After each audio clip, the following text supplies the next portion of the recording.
Parliament भित्र पुग्ने मान्छेहरू सत्ता पक्षको होस् या विपक्षको देशलाई जोगाउने होइन, देशलाई भ्रम दिएर आफ्नो स्वार्थ सिद्ध गर्नेछन्। हाम्रो के विश्वास छ भने हामीले देश र जनतालाई जागृत गर्नको लागि पहिलो कुरो त नेपाल र नेपाली राजनीतिक शक्तिहरू नै सही हुनुपर्छ। कुनै एउटा दलमा रूपान्तरित भएर अरू दलले गरे जस्तै गलत काम गर्नको लागि हामी मोर्चाको माध्यमद्वारा जाने मानसिकतामा छैनौँ। कुनै एउटा घटकमा रहेर कसैको इसारामा चल्ने दलहरूले गलत काम गरे, हिजो पनि गरे, आज पनि गर्दैछन् र भोलि पनि गर्छन्। यसैले राजनीतिक दलभन्दा माथि उठेर सबै खालका देशभक्तहरू एक ठाउँमा जुट्नुपर्छ। हाम्रो उद्देश्य देशलाई स्वतन्त्र र समृद्ध बनाउने, नेपालको गौरवलाई अझ उचाइमा लाने र नेपाली जनतालाई देशैभित्र स्वरोजगारी अवस्था सिर्जना गर्ने काम गर्नको लागि सबै खालका विचार र स्वतन्त्र विचार भएका मान्छेलाई समेत एक ठाउँमा गोलबन्द गर्नको लागि स्वतन्त्र देशभक्त राष्ट्रिय मोर्चा निर्माण गर्ने काम भएको कुरा निवेदन गर्दै, संख्या कति अगाडि बढ्यो यो पहिलो कुरा होइन, संख्या कतिले यो कुरा बुझ्दै गयो यो पहिलो कुरा हो। हामीलाई थाहा छ 46 सालको आन्दोलनको बेला तिमीहरूले 2-4 जनाले बोलेर यो परिवर्तन हुन्छ, 46 सालपछि 47 साल त आयो, परिवर्तन केही त भयो। राजकीय सत्ता र सार्वभौम सत्ता नेपाली जनतामा निहित रहेको छ भन्ने कुरालाई स्वीकार गरेका छ। त्यसैले यो देशका सबैभन्दा ठुला तागत भनेको नेपाली जनता हुन्। दुनियाँका महाशक्तिहरूले परास्त गर्न, ठुला ठुला बादशाहहरूलाई परास्त गर्न सकेको अवस्थामा पनि नेपाली जनतालाई परास्त गर्न नसकेको र यहाँहरूलाई थाहा छ नेपालको तेस्रो पटकको एकीकरणको अभियान समापनको पिरियडमा पुगे बेला 1772 पछि 1774 मा 725 वर्ष अगाडि बेलायतबाट अमेरिका गएर बस्ने मानिसहरूले बेलायती शासकहरूको हस्तक्षेपको विरुद्ध आवाज बुलन्द गर्नको लागि पनि हाम्रो नेपालको एकीकरणको अभियान समापनको हाराहारीमा भएको हामी पाउँछौँ। अथवा नेपालीहरूले कहिल्यै घाम नअस्ताउने भनौँ बेलायती साम्राज्यवादलाई परास्त गर्न सकेको साहसबाट अमेरिकनहरूले 1774 बाट स्वतन्त्रताको आन्दोलन अगाडि बढाएर 1776 मा त्यसलाई प्राप्ति गरेर र 1786 सम्ममा आउँदा संविधान निर्माण गरेर अमेरिकन अहिले पहिलो शक्तिको रूपमा उभिन पुगेको अवस्था छ। यसर्थ त्यस्तो महत्त्वपूर्ण रहेको नेपाल र नेपालीहरू अहिले स्वतन्त्र, समृद्ध र भनौँ आत्मनिर्भर, आत्मगौरव गर्न नसक्ने अवस्थामा छन्। यस्तो अवस्थाको मूल कारण भनेको 46 सालभन्दा अगाडिसम्म निरङ्कुश तन्त्रको भूमिका पनि थियो। 46 सालभन्दा पछि हामीले पत्रकारहरू बन्धुहरूलाई प्रेस विज्ञप्ति मार्फत प्रस्तुत गरेको विषयमा 4वटा महत्त्वपूर्ण पक्ष, महाकाली सन्धि, कोशी सम्झौता, गण्डक सम्झौता पहिले भएको थिए। महाकाली सन्धि र महाकाली सन्धि पछि कालापानी क्षेत्र जुन 400 वर्ग किलोमिटर क्षेत्र चाहिँ नेपाल र नेपालीको अस्तित्वभन्दा परको भनेर 76 साल कार्तिक 16 गते छिमेकी राष्ट्रले आफ्नो नक्साभित्र हाल्ने काम जुन गरे त्यो राजनीतिक दलहरूकै नेतृत्वमा रहेको बेला थियो। यसर्थ हाम्रो के विश्वास छ भने हामीले देश र जनतालाई जागृत गर्नको लागि पहिलो कुरो त नेपाल र नेपाली राजनीतिक शक्तिहरू नै सही हुनुपर्छ। त्यसमा भने कुनै एउटा दल, कुनै एउटा विचारमा आधारित भएर, वामपन्थी विचारमा आधारित भएर, प्रजातान्त्रिक विचारमा आधारित भएर, राष्ट्रवादी उदारतन्त्रको विचारमा आधारित भएर भन्दा पनि सबै खालका देशभक्तहरू, सर्वपक्षीय देशभक्तहरू जुट्नुपर्छ भन्ने मान्यता हाम्रो यो स्वतन्त्र देशभक्त राष्ट्रिय मोर्चा नेपालको हो भन्ने कुरा निवेदन गर्न चाहन्छु। अर्थात् यसमा वामपन्थीहरू, कम्युनिस्ट, वामपन्थी, प्रगतिशील चिन्तन बोक्नेहरू, प्रजातान्त्रिक शक्तिहरू, राष्ट्रवादी शक्ति सहित स्वतन्त्र बुद्धिजीवी र स्वतन्त्र उद्यमी व्यवसायी समेत जोडिने गरिका कुनै एकल सिद्धान्तमा आधारित होइन। यसमा देशभक्ति पहिलो शर्त, दोस्रो अग्रगामी र प्रगतिशील चिन्तन, तेस्रो लोकतान्त्रिक चरित्र। यति तीनटा चिन्तन बोक्ने मान्छेहरू साझा एजेन्डाका आधारमा अगाडि जान सक्ने स्थिति रहेको कुरा हामीले प्रेस विज्ञप्ति मार्फत यहाँहरू समक्ष सार्वजनिक गरेका छौँ। हाम्रो उद्देश्य देशलाई स्वतन्त्र र समृद्ध बनाउने, नेपालको गौरवलाई अझ उचाइमा लाने र नेपाली जनतालाई देशैभित्र स्वरोजगारी अवस्था सिर्जना गर्ने काम गर्नको लागि कुनै एउटा चिन्तनमा मात्रै आधारित रहेको राजनीतिक दल भन्दा सबै खालका विचार र स्वतन्त्र विचार भएका मान्छेलाई समेत एक ठाउँमा गोलबन्द गर्नको लागि स्वतन्त्र देशभक्त राष्ट्रिय मोर्चा निर्माण गर्ने काम भएको कुरा निवेदन गर्दै तपाईहरू समक्ष अब हामी धेरै समय लिएर भन्दा पनि तपाईहरूलाई लागेका जिज्ञासाहरू समाधान गर्ने पक्षमा हामी छौँ र हामीलाई विश्वास छ तपाईहरू देशभक्तिपूर्ण आन्दोलनमा लाग्ने देशभक्त राजनीतिक कर्मीहरूदेखि लिएर देशभक्त भनौँ अभियन्ताहरूलाई साथ दिनुहुनेछ, किनकि तपाईहरू पनि देश र जनतालाई जागृत गर्नको लागि समर्पित भएर 24 घण्टा खट्नुहुने आदरणीय पत्रकार मित्रहरू हुनुहुन्छ। यसर्थ तपाईहरू समक्ष यही निवेदन गरौँ कि तपाईहरूले आफ्ना कलमहरू, आफ्नो आवाजहरू, आफ्ना भनौँ सञ्चारका साधनहरू, मिडियाका भनौँ स्रोतहरूलाई देश र जनता निर्माण गर्नको लागि र देशलाई स्वतन्त्र बनाउनलाई, जनतालाई जागृत गर्नलाई र आफ्नै भनौँ देशभित्रको विचार चिन्तन र विश्वासमा आधारित भएर स्वतन्त्र राष्ट्रको समृद्धि गर्नको लागि तपाईहरू आफ्ना कलमहरू अगाडि बढाउनुहोस् भन्ने हाम्रो अपेक्षा छ। देशलाई स्वतन्त्र समृद्ध र भनौँ सार्वभौम सत्ता सम्पन्न देशको उन्नति प्रगति गर्नको लागि लाग्नुपर्छ भन्ने मान्यता बोकेको छ र त्यस्तै एजेन्डाका आधारमा हामी जुट्ने केका आधारमा त भन्दा अरू राजनीतिक पार्टीहरू विचारका आधारमा, चिन्तनका आधारमा, सिद्धान्तका आधारमा जुट्ने गर्छन् भने यो स्वतन्त्र देशभक्त राष्ट्रिय मोर्चामा अलग अलग राजनीतिक दलमा रहेकै मान्छेहरू पनि ती राजनीतिक दलले गरेको भ्रष्टाचार, हिंसा, हत्यालाई भनौँ साथ दिने, भुटानी शरणार्थी बनाएर भनौँ नेपालीलाई विदेशमा पठाउनेदेखि लिएर तमाम भनौँ अहिलेसम्मका जुन भ्रष्टाचार छन्, राष्ट्रियताको सवालमा जुन गलत काम गरेका छन्, ती मान्छेहरूको विरुद्धमा तत्त दलका मान्छेहरू पनि उभिनु भएको छ। त्यस्ता व्यक्तित्वहरू पनि ती दललाई छोडेर स्वतन्त्र देशभक्त राष्ट्रिय मोर्चा नेपालमा आबद्ध हुन सक्ने र 152 वटा भन्दा बढी कार्यक्रमिक भनौँ एजेन्डाहरू छन्, त्यो एजेन्डालाई स्वीकार गर्ने जनशक्तिहरू भनौँ यो स्वतन्त्र देशभक्त राष्ट्रिय मोर्चामा गोलबन्द हुन सक्ने कुरा हाम्रो यो मोर्चाले तय गरेको छ। हामीले यो स्वतन्त्र देशभक्त राष्ट्रिय मोर्चाले यो देश निर्माण गर्नको लागि 63 साल वैशाख 10 गते एउटा एग्रिमेन्ट गरेका छ। त्यो एग्रिमेन्ट भनेको के हो भने तीनटै पक्ष थियो। त्यति बेला माओवादी पनि पक्ष थियो, 7 राजनीतिक दल पनि थिए, राष्ट्र प्रमुखको रूपमा तात्कालिक भनौँ राजा ज्ञानेन्द्र पनि भएको अवस्था थियो। सबै शक्तिले 46 सालको भनौँ आन्दोलनपछि राजा वीरेन्द्रले हामीमा निहित रहेको राजकीय अधिकार प्रयोग गरी भनेको थियो, सार्वभौम सत्ता नेपाली जनतामा निहित रहेको भन्ने कुरा राख्दै हामीमा निहित रहेको राजकीय सत्ता प्रयोग गरी हामीले संविधान जारी गरेका छौँ भनेको थियो। तर 63 सालको वैशाख 10 गते तीनटै पक्षको भनौँ सहमतिमा साझा डकुमेन्टको रूपमा चाहिँ राजकीय सत्ता र सार्वभौम सत्ता नेपाली जनतामा निहित रहेको छ भन्ने कुरालाई स्वीकार गरेका छ। त्यसैले यो देशका सबैभन्दा ठुला ताकत भनेको नेपाली जनता हुन्। नेपाली जनतालाई विश्वास गर्ने र नेपाली जनतालाई साथ दिने, उठाउने र यहाँ रहेका सबै कुराको विकारलाई अन्त्य गर्नको लागि चाहने सबै शक्तिहरू साझा एजेन्डाका आधारमा आउन सक्ने अवस्था बनाउनु पर्छ र त्यो अवस्था रहेको सन्दर्भमा भनौँ राष्ट्र प्रमुख भनेको यहाँले भने जस्तो यदि त्यसमा हिजोका शासकहरू पनि साथ दिएर त्यो एजेन्डामा साथ दिएर अगाडि बढ्न सक्छन् भने उनीहरूको ठाउँ पनि हुन सक्ला। तर हाम्रो त्योभन्दा पृथक कुरा के छ भने हामीले चाहिँ देशलाई पनि निर्माण गर्नको लागि त्यसरी राष्ट्र प्रमुख निर्माण गर्दाखेरि विज्ञहरू मध्येबाट सबैले भने त्यसमा साझा योगदान गरे भने त्यो पनि हुन सक्ने सम्भावनालाई हामीले नकारेका छैनौँ।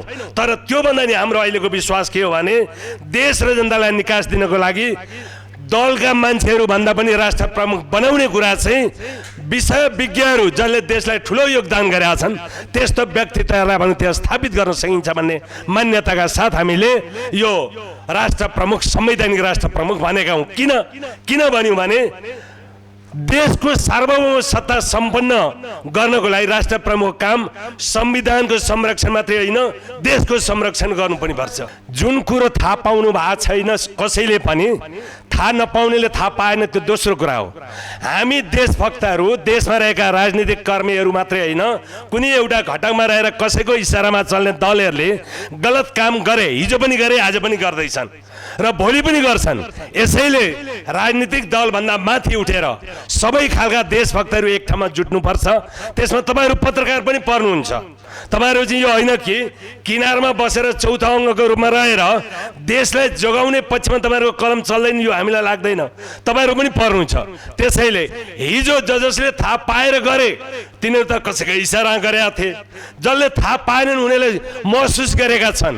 चाहे महाकाली सन्धि गरेको बेला पनि महसुस गर्ने मान्छेहरूको पनि ठुलो पङ्क्ति छ। र हाम्रो के हो भने न हामी उत्तर फर्किने न दक्षिण फर्किने, हामी नेपाली जनता र नेपाल राष्ट्रलाई माथि उठाउने पक्षमा छौँ। त्यसैले सङ्ख्या कति अगाडि बढ्यो यो पहिलो कुरा होइन, सङ्ख्या कतिले यो कुरा बुझ्दै गयो यो पहिलो कुरा हो।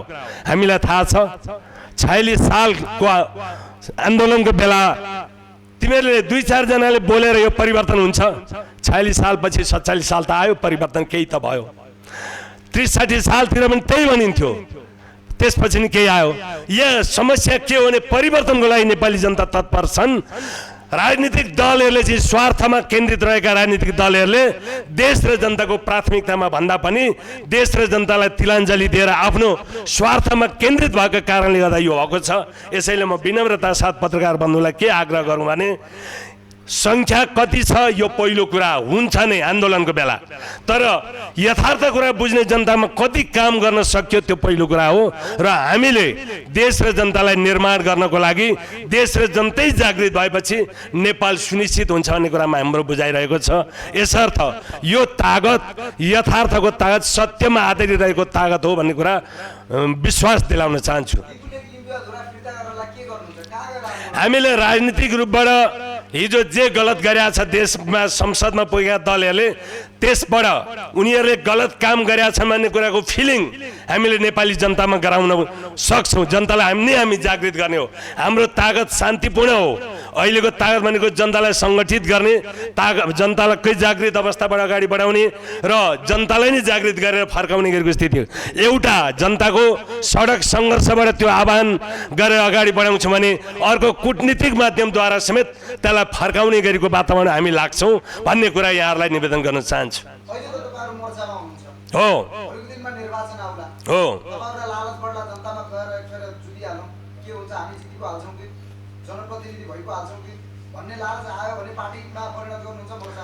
होइन, हामीले यो स्वतन्त्र देशभक्त राष्ट्रिय मोर्चालाई कुनै एकल सिद्धान्तको आधारको पार्टीमा रूपान्तरित गर्दैनौँ।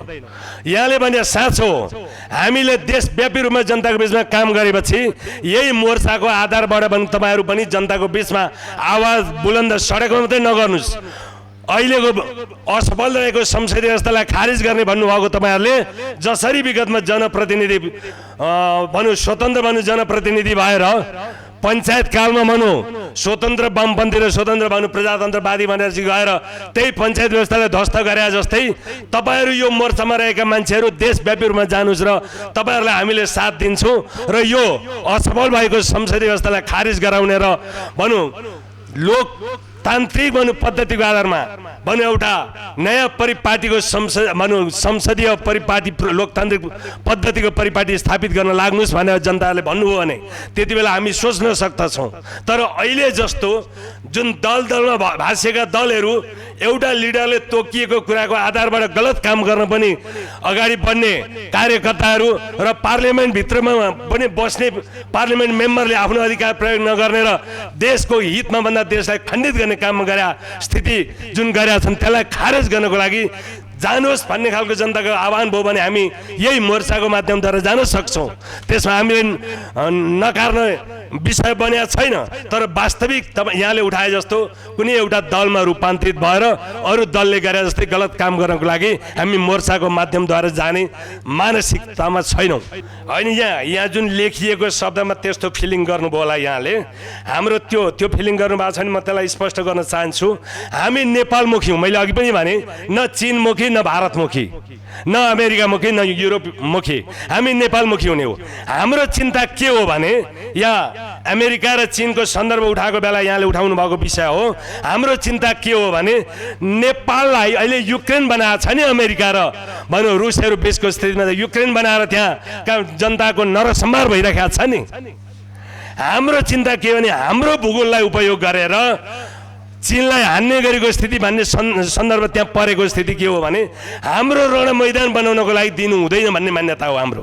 हामीले त्यो ठाउँमा नेपाललाई भनौँ कुनै पनि देशको शक्ति केन्द्रको लडाइँको केन्द्र बनाउनु हुँदैन भन्ने सन्दर्भमा मात्रै शब्द मात्रै राख्यो भने हुन्थ्यो हामीले, तर नेपाली जनताले प्रश्न बुझुन् भन्नको लागि हामीले त्यो शब्द राखेको हौँ।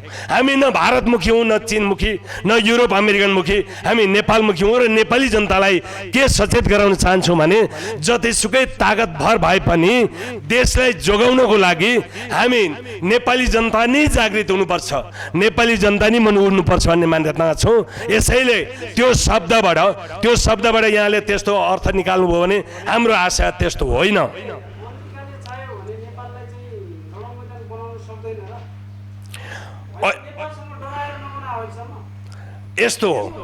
यस्तो मूलत अहिलेको लडाइँमा यहाँ एउटा पात्र म निकालिदिन्छु।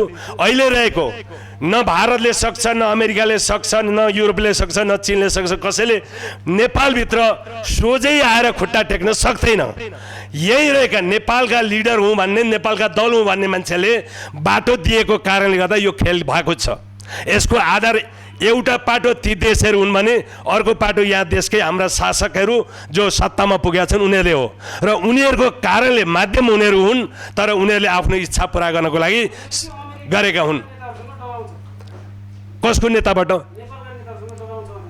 होइन, नेपालका दलाल नेताहरूसँग डराएको होइन, दलाल नेतालाई उपयोग गर्छ, नेपाली जनतासँग चाहिँ डराउँछ, नेपाली जनतासँग चाहिँ डराउँछ। चाहे युरोप होस्, चाहे अमेरिका होस्, चाहे भारत, नेपाली जनतासँग डराउँछ, नेपालका देशभक्त नागरिकसँग डराउँछ।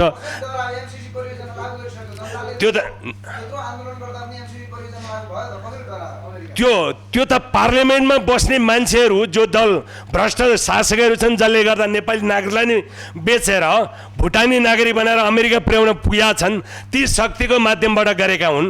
त्यसलाई भनौँ अमेरिकाले त इसारामा ती व्यक्तिलाई चाहिँ गरो, सिँगै नेपाली जनतालाई त होइन नि हो। निर्वाचनको आधारबाट हेर्दाखेरि भनौँ पार्लियामेन्टमा गएका मान्छेहरू जनताको मतद्वारा गएका भन्न सकिन्छ, तर निर्वाचित भएर गएका मान्छेले देश र जनताको हित विपरीत काम गरेको कारणले गर्दा नेपाली जनताले त्यो बुझेका छन्। अहिले अब यहाँले हेर्नुहुनेछ, आउने इलेक्सनहरूमा हेर्नुहुनेछ, जसले देश र जनताको हितमा काम गर्दैन उनीहरूको लागि नेपाली जनताले आफ्नो मतदान गर्ने कुरामा अब हिजोको जस्तो खुकुलो गरी मतदान गर्नुहुन्छ भन्ने हामीलाई लाग्दैन।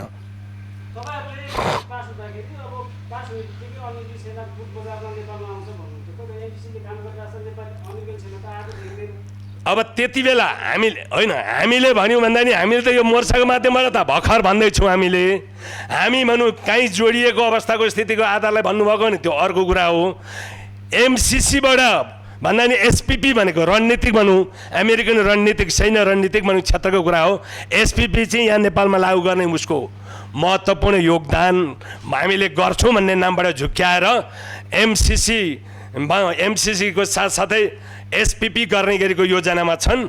एसपिपी गराउनको लागि अहिले सकेका छैनन्।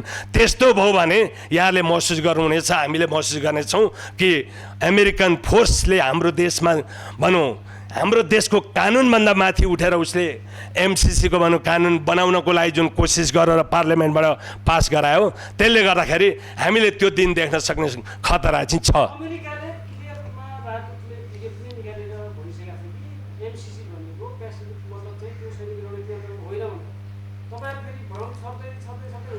होइन, हामीले भ्रम छरेका छैनौँ यसमा, हामीले भ्रम छरेका छैनौँ। उसले के भन्यो उसका दस्तावेजहरू, मुखले के भनेर एउटा लेटर के दियो त्यो पहिलो कुरा होइन। अमेरिकन रणनीतिक भन्ने क्षेत्रमा रहेका एसपिपी र एमसिसीको स्थितिमा के छ त्यो हेर्नु होला।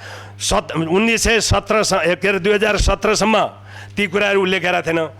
2019 को भन्नु उसको डकुमेन्ट हेर्नु भने थाहा पाउनुहुनेछ। त्योभन्दा अगाडि त नेपाली नागरिकहरू, हामी देशका देशभक्त नागरिकहरूले त्यो महसुस गरेका थिएनौँ। उसले त्यसरी सोझै हस्तक्षेप गरेर लिएर आयो, रणनीतिक उसभित्रै पारेर ल्यायो भन्ने हामीले अनुभूति गरेका थिएनौँ। जब उसैले अमेरिकन डकुमेन्ट हामीले हेऱ्यौँ 18 को जुनमा, तब उसले आफ्नो देशभित्रको रणनीतिक योजनाभित्र एमसिसी हो भन्ने कुरा देखायो, जसको कारणले गर्दा त्यसको मातहतमा अझ एसपिपी पनि गरेर जाने गरेको योजना उसले बनायो। यस अर्थमा हामीले त्यसको व्यापक विरोध गरेका हौँ। तर पार्लियामेन्टभित्र पुग्ने मान्छेहरू सत्ता पक्षको होस् या विपक्षको, देशलाई जोगाउने होइन, देशलाई भ्रम दिएर आफ्नो स्वार्थ सिद्ध गर्नेछन्। यसर्थ उनीहरूको आवाजले नेपाली जनतालाई तत्कालमा दबाएको अवस्था छ। विदेशीहरूले हाम्रो देशको हितमा होइन, उनीहरूको आफ्नो स्वार्थ पुरा गर्दै गरेको कुरा छ। यस अर्थमा हाम्रो विरोध, हाम्रो आवाज, हाम्रो लेखाइ हामीले यो प्रेस विज्ञप्ति मार्फत देशलाई जोगाउनुपर्छ, देशका साधन स्रोतलाई सुरक्षित गर्नुपर्छ भन्ने मान्यता राखेका हौँ।